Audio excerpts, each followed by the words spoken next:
రాష్ట్ర ప్రజలు 100 మంది విద్యార్థులు చనిపోతే కళ్ళు కనిపిస్తలేవా రోజయ్య? నీకు ఈ కోసి ఊడక ముందుకే తెలంగాణ రాష్ట్ర ఏర్పాటుకు నువ్వు సుముఖంగా ఉండాలి. ఈ యొక్క అవకాశం ఇచ్చినటువంటి మీరు కేసులు పెట్టారని భయపడకండి. ఎన్ని కేసులు పెట్టినా అన్ని బెయిలు తీస్తాం మేము. బయట ఉద్యమాలు ఆపితే జైల్లోనే ఉద్యమాలు చేస్తాం మనం. ఇప్పుడు మా advocate JAC convener Rajender Reddy గారు మాట్లాడతారు. తెలంగాణ ఉద్యమం చేసే సోదరి మళ్లకు ఉద్యమ జోహార్లు. మేము తెలంగాణ న్యాయవాదులము. మీకు ప్రతి విషయంలో అండగా ఉండి మా తెలంగాణ సాధించే వరకు మేము మీతో ఉంటామని మేము వాగ్దానం చేస్తున్నాము. ఈ గవర్నమెంట్ ఏ పర్మిషన్ లేకుండా కోర్టు ఉంది, మేమున్నాము. మీకు అన్ని విధాల పర్మిషన్ ఇప్పించి మేము ఎండ ఉంటామని చెప్తూ జై తెలంగాణ. ఈ ప్రవాహంలో కొట్టుకుపోయే ప్రమాదం ఉంటుందనే విషయాన్ని గమనించాలని చెప్పి కేంద్ర ప్రభుత్వాన్ని మేము స్పష్టంగా చెప్తున్నాం. అదేవిధంగా మిత్రులారా, మనం ఆవేశపడకూడదు. ఇప్పటిదాకా ఏదైతే శాంతియుత పోరాటాన్ని నడిపించినావో అదే పద్ధతుల్లో ముందుకు తీసుకెళ్తాం.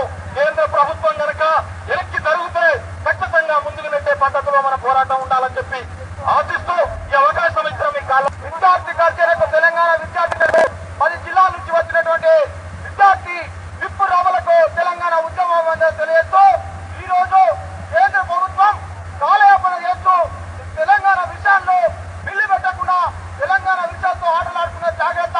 ఈరోజు తెలంగాణ జిల్లాలో ఉన్నటువంటి ఎల్కేజీ నుంచి పీజీ వరకు ప్రతి విద్యార్థి ప్రతి అన్ని సంఘాలు ఈడ తెలంగాణ ఉద్యమాన్ని కోరుతున్నా ఉన్నది. కాబట్టి రాజకీయ నాయకులారా, రాజకీయ పార్టీ అధ్యక్షులారా, రేపు జరగబోయే 5వ తారీఖు నాడు జరగబోయే చర్చల్లో ఎవరైతే తెలంగాణకు వ్యతిరేకంగా చెప్తున్నారో ఆ యొక్క తెలంగాణకు వ్యతిరేకంగా చేసినటువంటి ఏ రాజకీయ పార్టీ కూడా తెలంగాణ జిల్లాల్లో భూస్థాపితం చేస్తామని చెప్పి సమావేశంగా తెలియజేస్తున్నా. సిపిఎం పార్టీ పోలీసులు నింపుకొని కారిన రక్తమంతా కడవల్లో నింపుకొని మీ బాట సాగుతాము అమరవీరులారా, మీ ఆశయాలు కొనసాగిస్తాము అమరవీరులారా. అమరవీరుల నెత్తుడి సాక్షిగా జరుపుకుంటున్న ఈ తెలంగాణ విద్యార్థి మహాగర్జన కార్యక్రమం కేంద్ర ప్రభుత్వం మెడలు వంచడానికి అని మీ అందరి తరఫున నేను కేంద్ర ప్రభుత్వానికి హెచ్చరిస్తున్నా. విద్యార్థి సోదరులారా, ఈ తెలంగాణ రాష్ట్ర ఏర్పాటుకై సాగుతున్న విద్యార్థి ఉద్యమం ప్రత్యేక తెలంగాణ రాష్ట్ర ఏర్పాటు ప్రక్రియ రాజ్యాంగబద్ధంగా ప్రారంభించి నిర్ణీత కాల వ్యవధిలో పూర్తయి మన సెక్రటరియట్ ముందర తెలుగు తల్లి స్థానంలో తెలంగాణ తల్లి విగ్రహం ప్రతిష్ఠించేంత వరకు కొనసాగుతే ఈ రాష్ట్ర అసెంబ్లీ తెలంగాణ రాష్ట్ర అసెంబ్లీగా మారి 294 సీట్లు 119 సీట్లుగా మారేంత వరకు ఉద్యమం ఆపేది లేదు. కాబట్టి మిత్రులారా, చర్చలో తెలంగాణ రాష్ట్ర ఏర్పాటు ప్రక్రియ కొనసాగిన మేము విద్యార్థులుగా ఉద్యమాన్ని ఆపము. మా రాష్ట్ర ఏర్పాటు ప్రక్రియ మొత్తంగా పూర్తయిన తర్వాతనే మా తెలంగాణ రాష్ట్రంలో స్వయం పాలిత రాష్ట్రంలో ఆత్మగౌరవంతో మేము బతికిన నాడే ఈ విద్యార్థి ఉద్యమాన్ని ఆగుతాం తప్ప అంతలాగా ఆపే ప్రసక్తే లేదు. ఈ సందర్భంగా ఇంత నిర్బంధం ఉన్నా కూడా పెద్ద ఎత్తున ఇక్కడికి కదిలి వచ్చిన నా విద్యార్థి సోదరులకు సోదరిమణులకు పేరు పేరున కృతజ్ఞతలు తెలియజేస్తూ మీ అందరికీ ధన్యవాదాలు తెలియజేసుకుంటున్నా. జోహార్ తెలంగాణ విద్యార్థి అమరవీరులకు, జై తెలంగాణ. ధన్యవాదాలు. ఇప్పుడు ఉద్యమం సాగించినారు.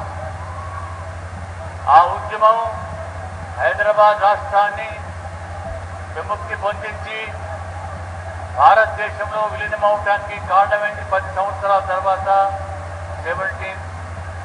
సెప్టెంబర్ 1948 మళ్ళీ తెలంగాణ ఆంధ్రలో విలీనం చేసిన వ్యతిరేకంగా పోరాట 68లో పెద్ద మొత్తం పైన జరిగింది. అది అనేక మోసాలకు కుతంత్రాలకు గురైన కారణం వలన 40 సంవత్సరాలు దాటినా కానీ మనం తెలంగాణ సాధించలేకపోయినాము. ఇప్పుడు మళ్ళీ ఈ ఉద్యమం ప్రజా ఉద్యమం ఉంది. అందులో ముఖ్య పాత్ర విద్యార్థుల పాత్ర ఉంది. విద్యార్థులు ఏ పార్టీకి, రాజకీయ పార్టీకి సంబంధమైనా కానీ తెలంగాణ వచ్చే వరకు ఐక్యంగా ఉండి పోరాటం సాగించాలని నేను అందరితో కోరుతున్నాను. మీ పోరాటంలో ఇప్పుడే కొన్ని తీర్మానాలు చేసినారు. ఒక్క విషయం నేను చెప్పుతున్నాను. ఐక్య వేదిక విద్యార్థులు ఆలోచన చేసే కొరకు ఆంధ్ర ప్రాంతంలో విద్యార్థులు రెచ్చగొట్టి వారు అన్యాయంగా జబర్దస్తిగా కలిసి ఉంటామనే వాతావరణం కొరకు తయారు చేస్తున్నారు. వారికి సరైన పద్ధతిగా ఈ ఉస్మానియా యూనివర్సిటీ, కాకతీయ యూనివర్సిటీ విద్యార్థులు ఆహ్వానించి ఏ విధంగా వారు తప్పుదారు ఉన్నారో అది వారికి నచ్చజెప్పే ప్రయత్నం చేయటం కూడా ఒక భాగంగా మీ యాక్టివిటీకి ఉండాలని కోరుతూ, మీ ఉద్యమం భజనగా ఫలించని కాక అని నేను 95 సంవత్సరాల వయసులో ఉన్నప్పటికీ ఆఖరి వరకు మీ ఉద్యమంలో మీతో ఎంబటి ఉంటానని హామీ ఇస్తూ జై తెలంగాణ, జై జై తెలంగాణ. జోహార్ తెలంగాణ అమర వీరులకు, జోహార్ తెలంగాణ అమర వీరులకు. అమరవీరుల ఆశయాలను, అమరుల ఆశయాన్ని కొనసాగించి తెలంగాణను సాధిస్తున్నాం. జై తెలంగాణ.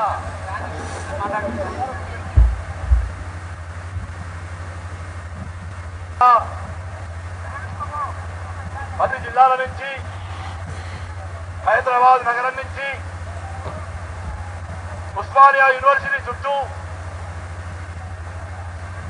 వాటన్నిటినీ ఛేదించుకొని తెలంగాణ రాష్ట్రాన్ని సాధించుకొని తీరుతామని ఇక్కడ మీ నినాదం ద్వారా, ఇక్కడ మీ ముక్తకంఠం ద్వారా ఢిల్లీకి వినిపిస్తున్నటువంటి విద్యార్థులకు, యువకులకు, కార్మికులకు, రైతాంగానికి, మహిళలకు, దళితులకు, ఆదివాసులకు, అన్ని వృత్తి సంఘాల వాళ్లకు, అన్ని కుల సంఘాల వాళ్లకు, ఆబాల గోపాలానికి నా విప్లవ అభినందనలు తెలియజేస్తూ ఉన్నాను.